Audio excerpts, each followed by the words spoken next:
Gentlemen, thank you for standing by and welcome to the Douglas Emmett's quarterly earnings call. Today's call is being recorded, and at this time, all participants are in a listen-only mode. After management's prepared remarks, you will receive instructions for participating in the question and answer session. I would now like to turn the conference over to Stuart McElhenney, Vice President of Investor Relations for Douglas Emmett. Please go ahead. Thank you. Joining us today on the call are Jordan Kaplan, our President and CEO, Kevin Crummy, our CIO, and Peter Seymour, our CFO. This call is being webcast live from our website and will be available for replay during the next 90 days. You can also find our earnings package at the Investor Relations section of our website. You can find reconciliations of non-GAAP financial measures discussed during today's call in the earnings package. During the course of this call, we will make forward-looking statements. These forward-looking statements are based on the beliefs of, assumptions made by, and information currently available to us. Our actual results will be affected by known and unknown risks, trends, uncertainties, and factors that are beyond our control or ability to predict. Although we believe that our assumptions are reasonable, they are not guarantees of future performance, and some will prove to be incorrect. Therefore, our actual future results can be expected to differ from our expectations, and those differences may be material. For a more detailed description of some potential risks, please refer to our SEC filings, which can be found in the Investor Relations section of our website. When we reach the question and answer portion, in consideration of others, please limit yourself to one question and one follow-up. I will now turn the call over to Jordan. Good morning, everyone. Thank you for joining us. I'm pleased to report that our rent collection and leasing activity improved during the fourth quarter, despite continued headwinds from the pandemic and tenant-oriented lease enforcement moratoriums. In recent months, we have started to see movement on tenant payment plans for rent deferred under the pandemic. To date, we have reached agreements with tenants who owed about 15% of the outstanding balances. These deals are exempt from the moratorium protections, and we have already begun collecting deferred rent under them. Except for immaterial amounts, we have not forgiven rent, and we still expect to collect the large majority of all past due amounts. In prior downturns, the impact of personal guarantees and small business owners' commitment to their companies have kept our default rate extremely low. Our cash collections have also improved. As of today, we have collected 92.7% of our rent from the 3 quarters affected by the pandemic, including 96% of our residential rent, 95% of our office rent, and 45% of our retail rent. We saw stronger leasing demand last quarter, driven primarily by small tenants. We signed an impressive 197 leases, and retention was also above average. We see the economy beginning to recover, with tenants increasingly confident about their future. As more tenants engage, we should shift back to positive absorption. Of course, predicting the pace of recovery remains challenging at this early stage. And because occupancy is a lagging indicator, we expect to see some further decline during the first half of this year. Overall, we remain confident over the longer term. As I've said throughout the pandemic, I believe that companies will return to the office. Our tenants generally have short commutes, and they don't face significant mass transit, parking, or vertical transportation barriers to reoccupancy. In the meantime, Douglas Emmett remains well capitalized, with no debt maturities before 2023. We own a dominant share of the best buildings in the best markets in LA, and there is no threat of material new office supply in the near future. Our integrated operating platform is built to withstand recessions, and our team continues working to get better every day. With that, I will turn the call over to Kevin. Thanks, Jordan, and good morning, everyone. Our 2 multifamily development projects continue to make impressive headway. The demand for new units at 1132 Bishop, our office-to-residential conversion project in downtown Honolulu, remains robust. As I previously mentioned, we have fully leased the first phase of 98 units, and by year-end had already leased 29 out of the 76 units in the second phase. Construction at our Brentwood high-rise apartment has nearly topped off, and delivery of the first units remains on schedule for early 2022. In December, one of our joint ventures sold an 80,000 square foot Honolulu office property for $21 million. Our decision to close the health club as a result of the pandemic triggered interest from a number of owner users targeting that type of space. The buyer will use the club for space for youth vocational training and after-school programs. Property transactions in our markets remain slow, as many potential sellers are in a watch-and-wait mode given current uncertainties. I will now turn the call over to Stuart. Thanks, Kevin. Good morning, everyone. In Q4, we signed 197 office leases covering 612,000 square feet, including 202,000 square feet of new leases and 410,000 square feet of renewal leases. As Jordan said, the recovery in demand from our tenants last quarter was led by our smaller tenants. As a result, the average size of the leases we signed last quarter was 3,100 feet, compared to our overall portfolio average of 5,600 square feet. This resulted in our office lease percentage declining to 88.6%. The leases we signed during the fourth quarter will provide almost 10% more rent than the expiring leases for the same space, although the initial cash rents were 5.8% lower as a result of large annual rent bumps over the term of the prior leases. On the multifamily side, our lease rate improved to 98.2% from 97.5%, with gains in both West LA and Hawaii. I'll now turn the call over to Peter to discuss our results. Thanks, Stuart. Good morning, everyone. The fourth quarter reflected the continuing impacts from the pandemic. FFO was 46 cents per share, down 15% from Q4 2019. AFFO declined 16% to $76 million, and same-property cash NOI declined by 20%. Compared to the third quarter, FFO increased by 6 cents from fire insurance proceeds and 2 cents from better collections and lower expenses. Those increases were partly offset by 2 cents of issue advocacy expenses for the November election. As a result, FFO increased by a net 6 cents per share compared to Q3. At only 4.6% of revenues, our G&A for the fourth quarter remains well below that of our benchmark group. Given the continuing uncertainties around the pandemic and local government ordinances, we are not providing guidance. However, I do want to share some general observations based on what we currently see.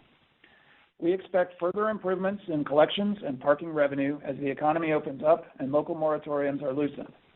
These will be gradual at first, but prior history suggests that we will collect a large majority of past due amounts in the end. We expect that leasing will recover over the course of the year.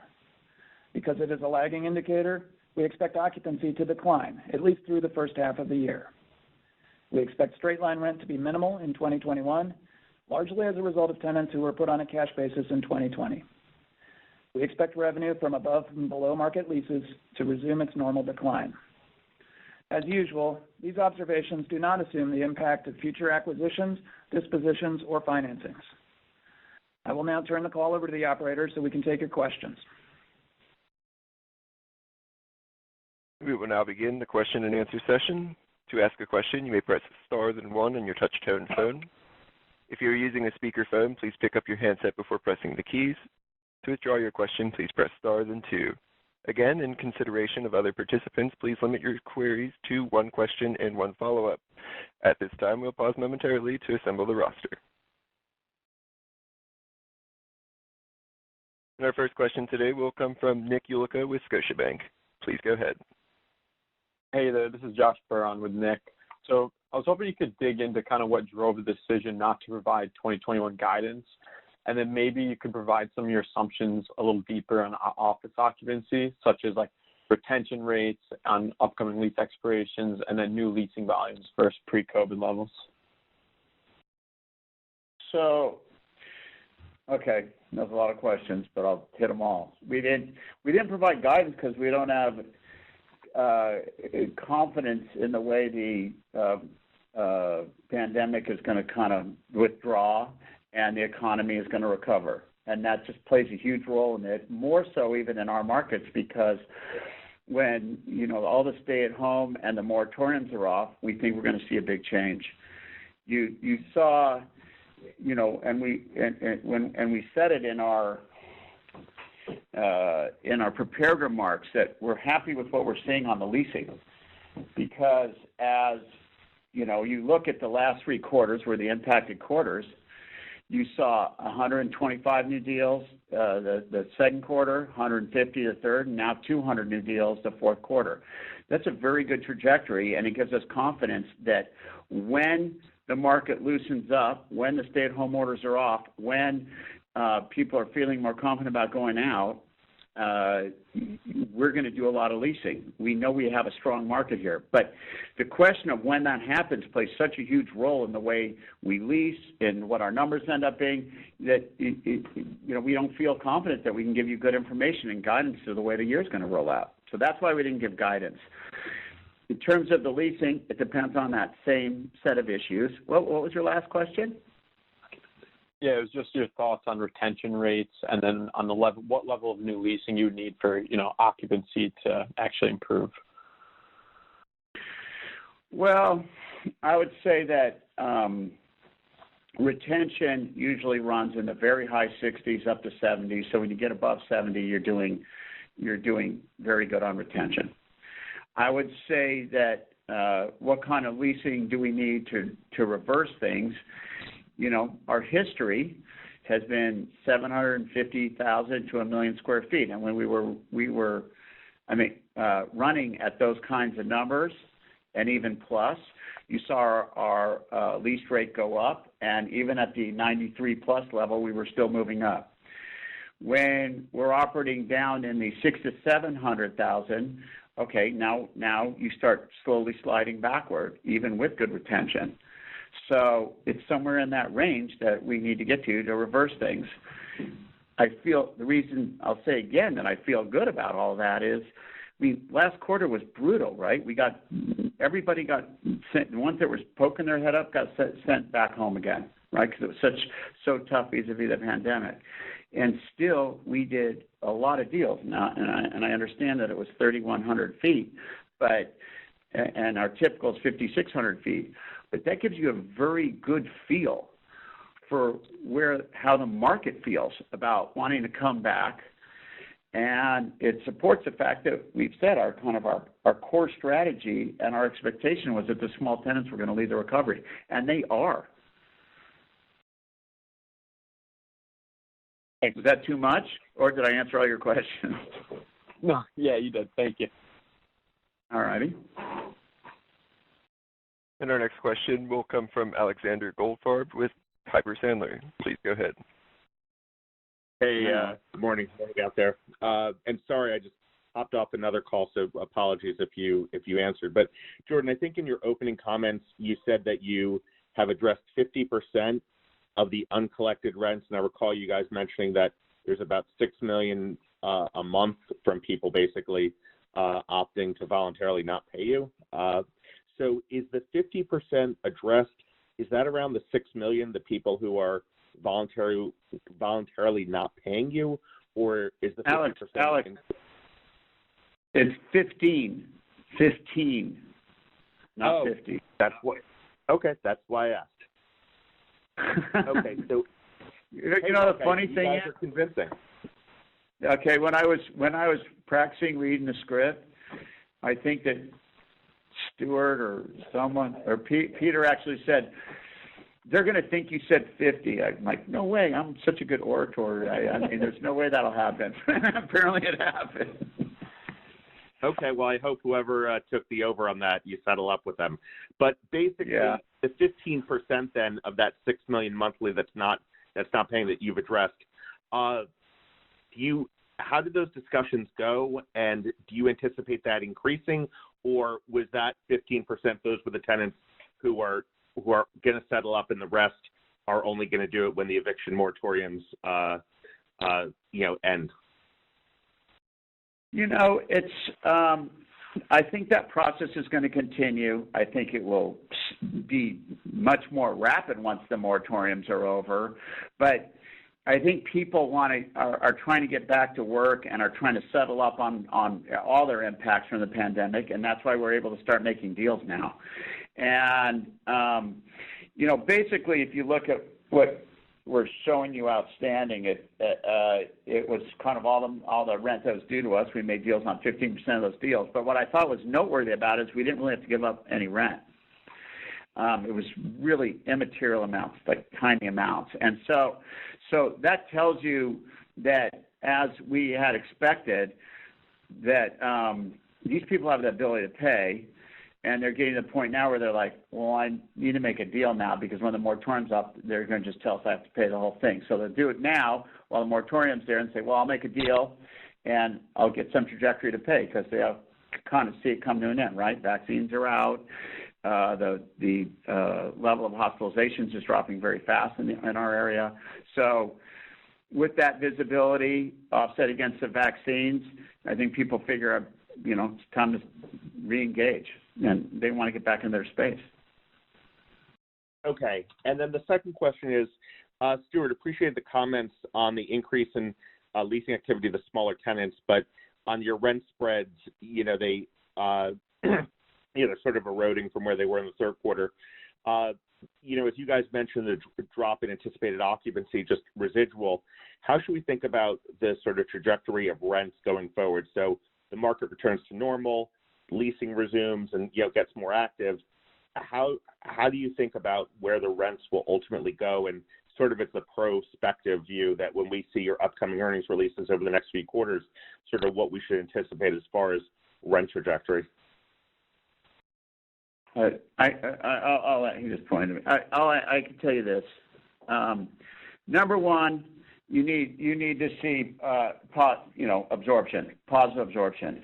I think once you start seeing positive absorption, you need a couple quarters of positive absorption, and you'll see rent take off again. I think the markets are still relatively full. They're in pretty good shape. As long as people's view going forward is a positive view, once we get beyond the kind of all the lockdowns and the moratoriums, I think you'll see rent pick up again. And I think you already see that level of attitude from the number of small tenants that came in and made deals. They want space. They want to keep their space. The reason our renewal rates are high is that tenants are coming in and saying, I don't want to lose my space. It may be easy for a small guy to say, I haven't been in my space in months, I'll just lease space in the future. But they're not doing that. They want to hold on to their space. So first step is we need to see some positive absorption quarters. But then I feel confident that rents will return to start their trajectory to return to the levels they were at before. Okay. Thank you, Jordan.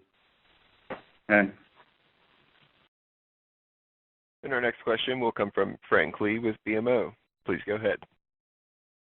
Hi, morning, everyone. Just a follow-up on your comments on occupancy expecting to decline through the first half of 21. Are you guys seeing any green shoots in any submarkets where occupancy has perhaps bottomed a bit, or is the expectation that occupancy could continue to slip across each of the submarkets? Well, like green shoots, okay, that reminds me of a decade. I had these conversations in the last recession. To me, the biggest green shoots are, I love the number of deals that were done. And, I said it, and I've been very focused on that, because in terms of telling me that the market's still healthy and its ability to recover strong, that was the most important thing. And it actually told me a second thing, too, which was that we've retooled our leasing operation. That backbone is so much stronger now with the way it works online. And to think that in a quarter where we were the most shut down, we did the most new deals is just absolutely incredible. So that's applause to that group. When you say it's one market impacted differently than another market, the impact is coming at a city level, right? So you would say LA, Beverly Hills, Santa Monica, and Honolulu. Okay, Honolulu doing obviously better than those other markets. Santa Monica, I know you guys see some negative numbers in Santa Monica, but we're in downtown Santa Monica, and the numbers that you're seeing are East Santa Monica. So downtown Santa Monica is still pretty strong. Santa Monica has also backed off quite a bit on the moratoriums. Doesn't really apply to office. But then when you move to the city of LA, the city of Beverly Hills, which covers a lot of markets. I mean, I know Beverly Hills is one market, but that would cover Westwood, Century City, et cetera. They're all impacted by the same thing.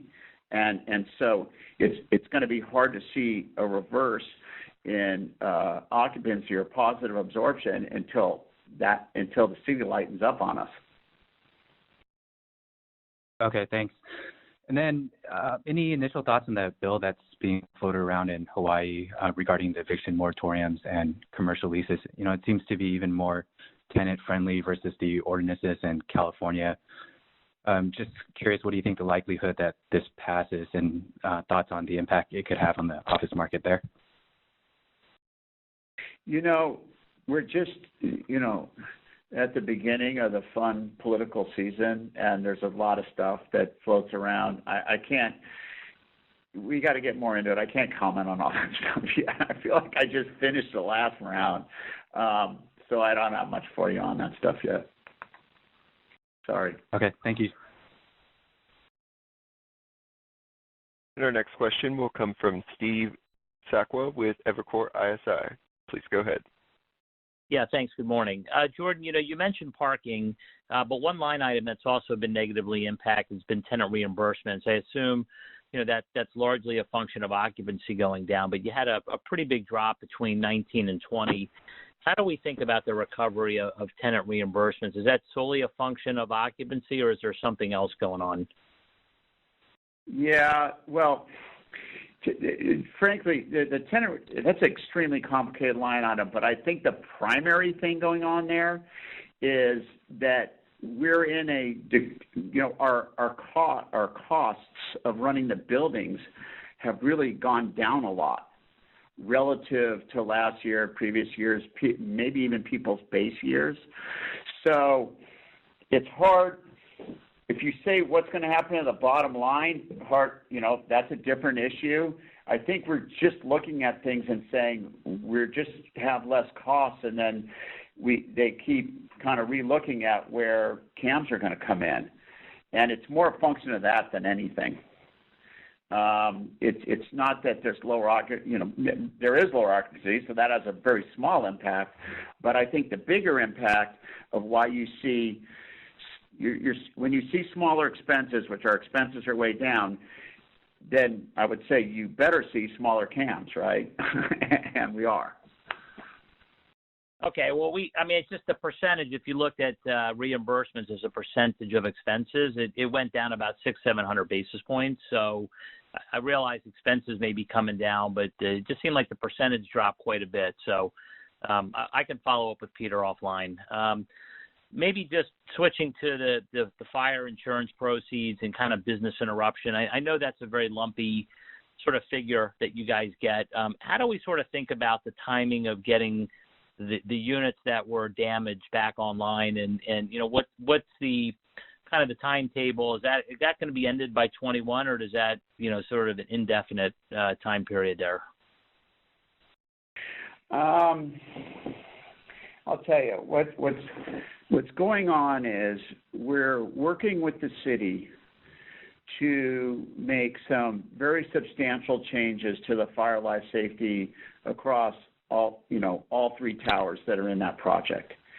And when you say working with the city, there's a lot of it. There's fire department, there's Department of Building and Safety, there's the Department of Housing, because this is subject to rent stabilization. And yes, if you said typical Douglas Emmett is getting those units back online, moving slower than we would like, yes.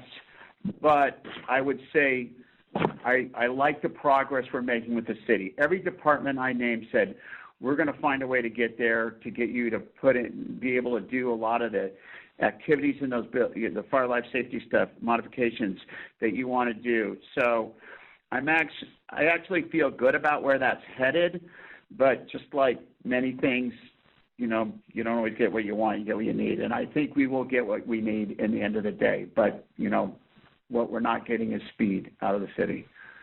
But I think we will end up with something that was worth waiting for. Got it. Thank you.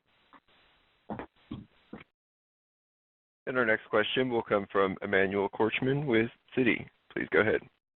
Hi, everyone. Good afternoon.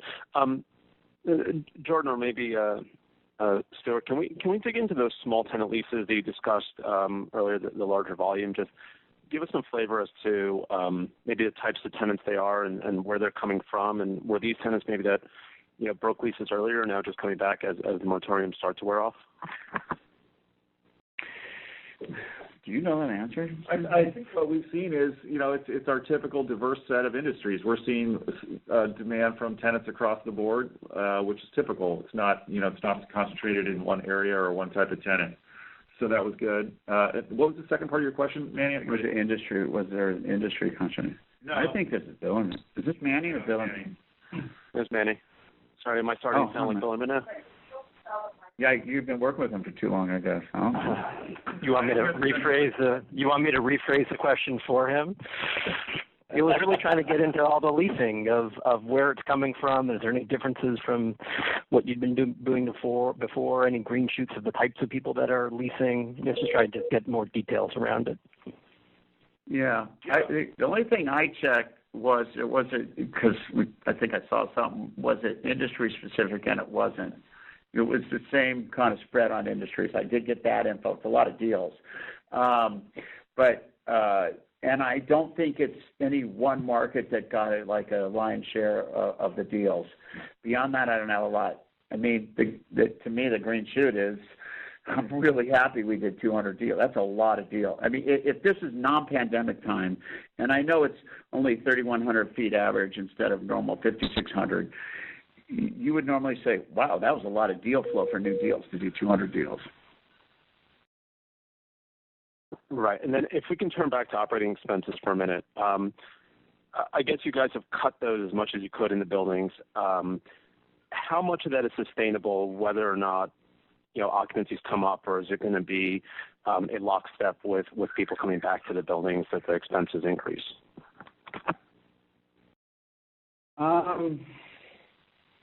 If you say looking at our goals for next year, I think there are energy savings that we will continue to get over the next few years, and we will get this year. I think they're, not necessarily huge payroll style savings. Those just come back as people come back.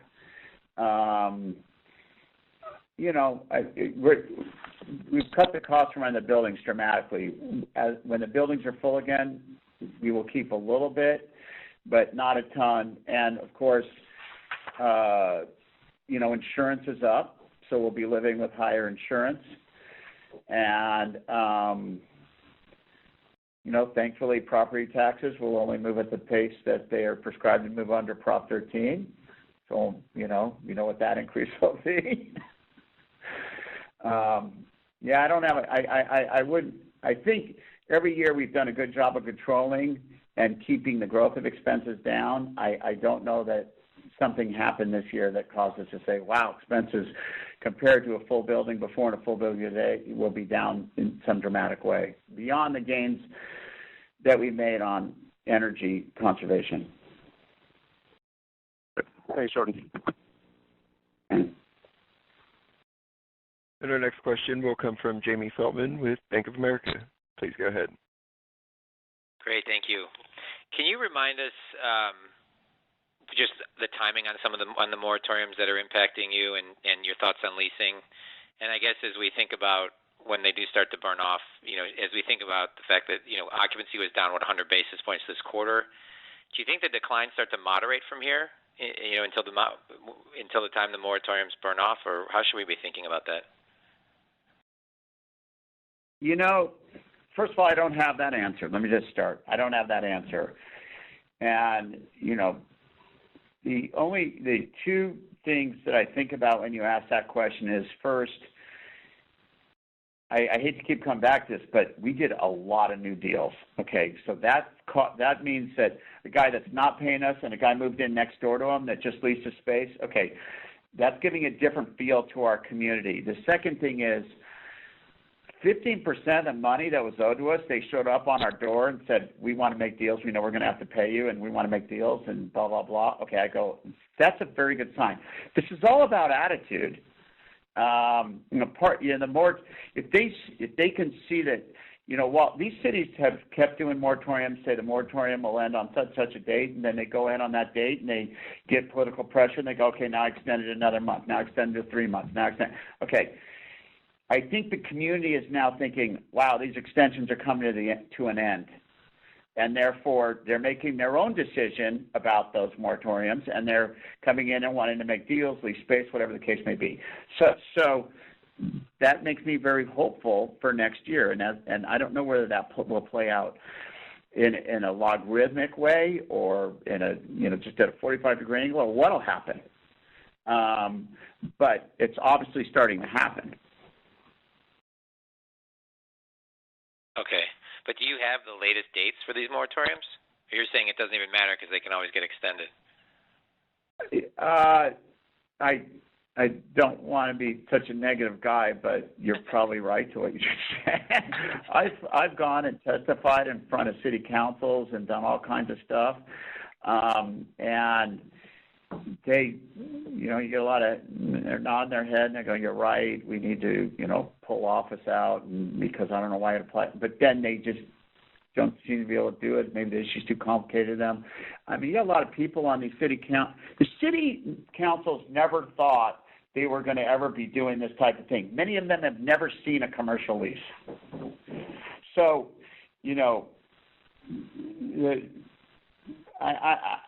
I'm not sure how it wound, and I'm not sure how it's going to unwind. Okay. Sorry. We'll watch closely. And then you made the comment about short commute times to your buildings.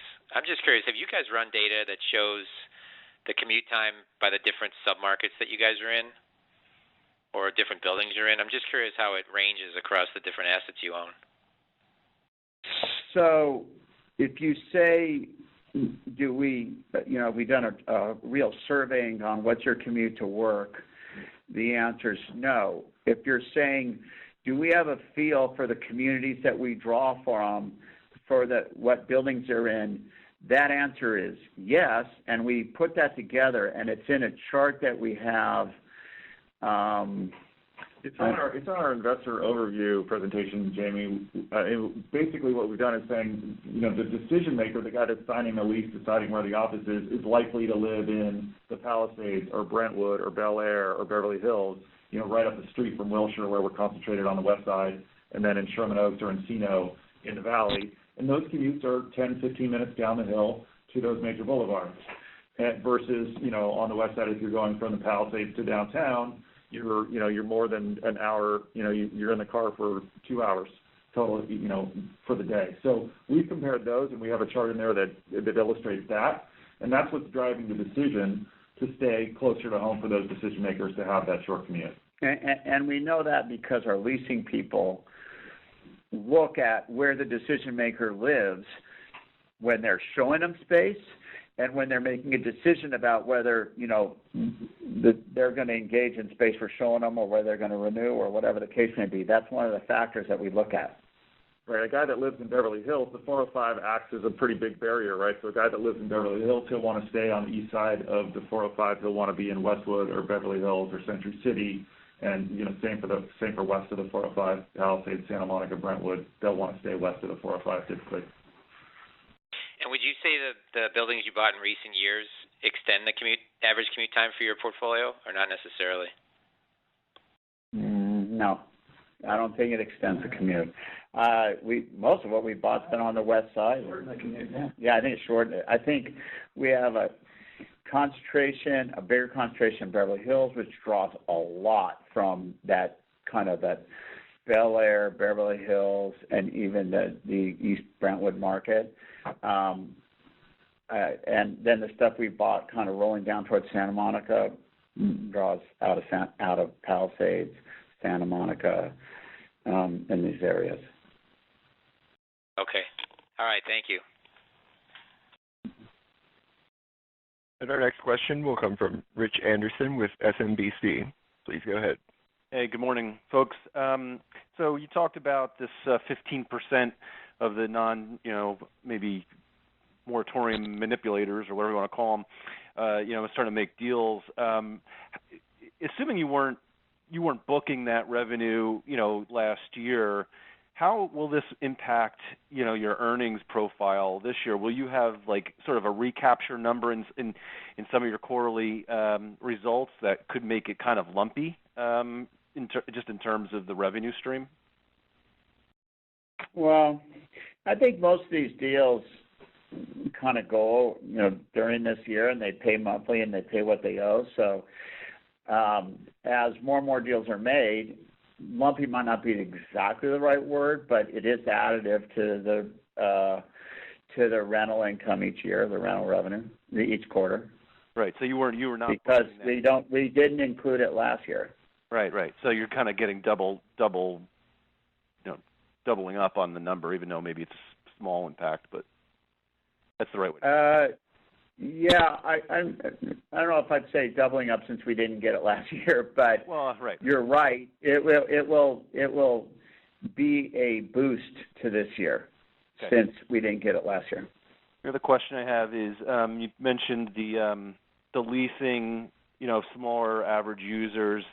I think you said that the gap rents are up 10%, but the starting rent is down 5.8%, and you attributed that to big bumps over the course of the lease. Can you give some color on that? How much bigger are these rent escalators, and how are you able to negotiate it? Well, I think what we're saying, Rich, is that if you have a 5-year, our typical 5-year lease with 4% bumps, that ending rent is 17% higher than the starting rent was. So that's a big gap to overcome on the ending to starting number, which is the down 5%. But the overall economics are still 10% better for the new lease. We're just pointing out that our average contractual increases are probably higher than a lot of other markets that you look at. So that was the point there. What are typical rent escalators then relative to, say, other areas of the country? Typically we're getting 3.5. I mean, up until 3 to 5. Yeah, 3 to 5. Up until recently, a lot of our deals, 3.5s and 4s on the majority of our deals in the recent years. Okay, good stuff. Thanks. That's all I got. All right. And our next question will come from Blaine Heck with Wells Fargo. Please go ahead. Thanks. Good morning out there. Maybe for Kevin or Jordan, can you just talk about what you guys are seeing on the investment sales side of things? It's clearly been, pretty subdued recently relative to normal deal flow, but are you seeing any deals start to shake loose? And if so, are you focused more on office or multifamily opportunities, or just kind of the best deal that comes across your table? Well, the answer is yes. We're always looking for the best deal. Recently, we've been underwriting more multifamily than office, but frankly, it's been slim pickings. I mean, if you look nationally, the hot hand is industrial, and so there's a lot of trades in the industrial market because that's a very, very strong market. And on the office side, it's been relatively anemic. We don't have a lot of high leverage players in our market, and so there hasn't been a huge pressure for people to put things on the market, and we're starting to see the green shoots. So as that happens and people get more bullish about the market, they're going to be more inclined to put their assets out into a market that people are more positive about. Okay, that's helpful and kind of dovetails into the next question. Given your low leverage profile, your discount to NAV or high implied cap rate, however you want to look at it, and the lack of the current lack of deals to bid on. And Jordan, I know you've addressed this on prior calls, but just for an update, does it make any sense to get active on share buybacks here, or do you think you want to keep that dry powder for opportunistic acquisitions that might come about in the future? I'm not against share buybacks. The problem is share buybacks for a company are very different decision than a buyback decision for an investor. And I know you guys know I've been buying the stock myself because I'm an investor. right? But when I look at decisions for the company, I know that if I'm doing share buybacks, it's either because I'm selling assets and getting cash from that, as was pointed out to me last time, or it's just because I'm raising my leverage level and trading debt for equity, which has a double side, sort of a compounding effect. And, you know, I'm not so. I would say that because of those facts, I lean more to the conservative way that we manage a company's balance sheet and capital structure. And because I lean in balance sheet and capital structure, I lean very conservative. It causes there to be less times when I'm pounding the drum of share buybacks for the company, not for investors. All right, makes sense. Thanks. And our next question will come from Craig Millman with KeyBanc Capital Markets. Please go ahead. Hey, guys. Just a question on the leasing front. I did notice your short-term leases in the expiration schedule kind of ticked up about 60,000 square feet quarter over quarter. Could you just talk about what was going on there? Is that just kind of limited visibility on the tenant side? Do they want shorter-term renewals, or maybe there's something else going on there? Yeah, I think you said it right, which is typical for us in a downturn. Tenants feel less secure about the future. They tend to go a little shorter on their lease terms. So that's what we'd expect, and that's what we saw. With all the uncertainty, we did see some tenants that wanted, elected to sign shorter-term extensions, which is, a great sign that they're not giving up their, they don't want to give up their space. They don't want to just go home and work. They want to keep their space, but they want to sign shorter term during this period. And then when they feel, more certain about their business going forward, they tend to sign a little longer. So it's very typical for what we've seen through the cycles. I have to say that what I've noticed over a long time, one of the strengths of the company is, and everybody does this, but when the market's off and rents are off, people sign shorter deals. And then when the market's up and rents are high, they sign longer deals, which would be obviously the opposite of what you would normally want to do. But, it is coordinated with their, two types of fear, right? Fear of their company, so then they sign shorter deals when there's a bad economy. And then fear of keeping their space, they sign longer deals when the rate's higher. And that's been very good for us, obviously, because it's allowed us to have a very good kind of accelerated growth path in terms of our income, our FFO, all those numbers. Okay, that's helpful. Then I know with what's been going on, you guys clearly turned off kind of the redevelopment program here, but it sounds like you're encouraged by the number of leases you've been signing and the platform that you guys have there. I mean, at what point, what do you need to see for you guys to feel confident to restart some of those plans that you had pre-pandemic? I can answer that two ways. If you say, what do we need to see to start planning some of those projects, we've already seen it. We've already started planning them again. If you say to actually start them, I need more visibility on this economy opening up again. But we know it's coming, and therefore we are starting to plan again for some of that stuff. Does the math change at all? I know, on a GAAP basis, you guys are seeing still upticks, but at least on the cash side of things, there's been some roll downs. Are your underwriting rents kind of getting impacted at all with what's going on in your markets, or are those still generally in a place that it pencils from an economic perspective? Most of the repositionings and work we were doing was it'd be hard not to be worth doing. Other than, right now the market's in such turmoil because frankly, it's very hard to tell where rents are at the moment. But I still feel, let me say it differently, we feel very good about where these markets are going to end up after this is over, and therefore we're still willing to do the planning. To do the hard analysis that we always do about if we spend this much money, what's the return going to be? I mean, we're certainly not using what's happening today to figure that out because we're seeing, negative absorption, right? But we feel confident enough that we think that as things turn this year, that we will see something that will cause us to really start spending money. Great, thanks. And our next question will come from Bill Crow with Raymond James. Please go ahead. Yeah, appreciate it. Thanks.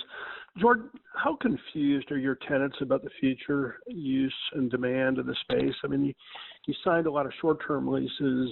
I assume it didn't have expansion space for de-densification. Can you just kind of take us inside the mind of the tenants and maybe if there's a difference between smaller tenants and larger tenants that you're seeing? That's a tall ask. Let me give you some stats. I know this. More expansions than contractions on renewals. So it is actually a lot of expansion. I have not talked to any, my friends that are tenants, both in our portfolio and other portfolios. I'm not talking to anybody that's saying, oh yeah, we're sending tons of people home and we think we're going to stay that way. I know some people are making adjustments to their space or just figure they're just coming back to their space and they were already built out at sort of very liberal numbers. You want to add something there? Yeah, I would say the way that we were building if you think about our typical suite, our small suite, 3,000 feet, the way it was built out pre-pandemic was probably, Jordan said, $225 a square foot per person, window line offices, a couple of workstations, a conference room, a kitchen. That's a very typical build out for us. That doesn't really need to change. We haven't seen a massive change in the way people are planning their space going forward because they were already distanced in a way that they feel comfortable, and that's why I think you've seen our attendance be a lot higher than some of the other markets you're looking at. What has happened to that attendance rate if you go back, 6 months ago to today? Well, at the very beginning, I'd say they were definitely confused, and so were we. So that would be in second quarter. And the occupancy rates were very low. Now, I think the last time I saw some type of real look at this, we figured our buildings were about 30 to 40% occupied. I can tell you that everyone, all four of us on this call for sure would tell you that the traffic in the morning and the evenings is up. I'm talking about just driving your car, trying to leave work, come to work, whatever the case may be. So, I get my best read on the building I'm sitting in, and I know that parking garage is more full now because I just see it.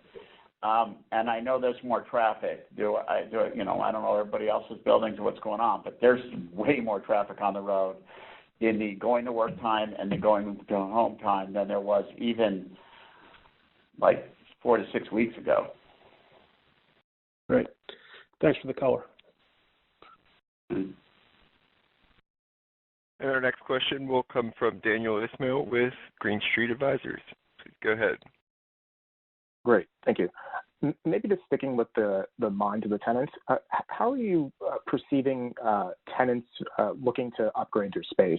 Are you noticing any flight from Class B to Class A as tenants look to trade up, or how are they looking at the quality of their space as they're out in the market? That's a good question. I remember when we were coming out of the last recession, we had a ton of rebalancing. Now, that recession was long, and it gave a lot of people opportunities to, that still had businesses they were confident in to move into much nicer space than, let's say, they typically would be in. And then as we came out of the recession, we started literally letting them out of leases and releasing that space and moving them back to, let's say, where they more properly would be. I don't know that this has been around long enough for that kind of shift to happen, and I haven't heard anyone say that there's a shift in that way. So I think this will be, in terms of us kind of returning to some sort of normalcy, I don't think we'll see that big kind of shift back and forth that we saw in the recession that happened in 2008, 9, 10, where I remember like 11, 12, you guys were asking us questions and we're like, yeah, we're literally letting people out of leases in our most expensive markets and letting them sign leases in cheaper markets because we have tenants for that space right now. But I don't think we've seen that shift. There hasn't even been time for people to do that shift, so I doubt that will happen this time. And then last quarter, you mentioned rents sitting, I believe, portfolio-wide about 6% above markets. Is that still a decent line to use, or is this most recent quarter's cash releasing spread more indicative of where rents sit relative to market? Yes, that's still a good estimate for where things are. Okay, great. That's all I had. Thanks. All right. And this will conclude the question and answer session. I'd like to turn the conference back over to Jordan Kaplan for any closing remarks. Well, thank you all for joining us, and I look forward to speaking with you next quarter. The conference is now concluded. Thank you for attending today's presentation. You may now disconnect your lines at this time.